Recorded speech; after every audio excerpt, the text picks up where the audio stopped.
যেদিকে আসেন শুনে যান। স্যার মাখান আপনি এখনো রয়ে গেছেন গা, দেশের অবস্থা তো পায়মাল হয়ে গেছে গা। আমার ইন্টারনেট বন্ধ হয়ে গেছিল, আমি তো কিছু দেখতে পাই নাই। হায় সর্বনাশ, আপনি কিছু শোনেন নাই কা? না তবে তো কিছু শুনি নেই। হায় খোদা। আমার পিএস আর মফিদুল রে খুঁজে পাইতেছি না, হায় হায়, কিছু বুঝতেছি না কইলাম। আপনি কিছু শোনেন নাই? না আমার নেট বন্ধ ছিল, আমি কিছু শুনি নাই। আপনি জানেন না কিছু, হেরা কই গেছে জানেন না? না না না আপনি কি সই জানেন না কা? না আমি কিছুই জানি না। হায় হায় সর্বনাশ হয়েছে মাগার। ঘটনা হলে সকালে আজ যে আপনার আপনার বাড়িতে দুইজন মেহমান ছিল না? হ্যাঁ মেহমান আইছিল। হ্যাঁ, দুইজন লেডি মেহমান, হ্যাঁ হ্যাঁ এই হ্যাঁ। যে বিদেশি মেহমান, এগুলো লইয়া লঞ্চ ঘাটি দিতে গেছিল।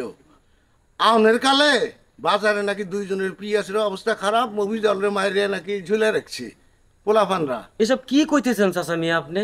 হ্যাঁ সত্যি কইতেছি তাহলে তো দেশের অবস্থা খুব খারাপ। স্যার। আচ্ছা, বলেন তো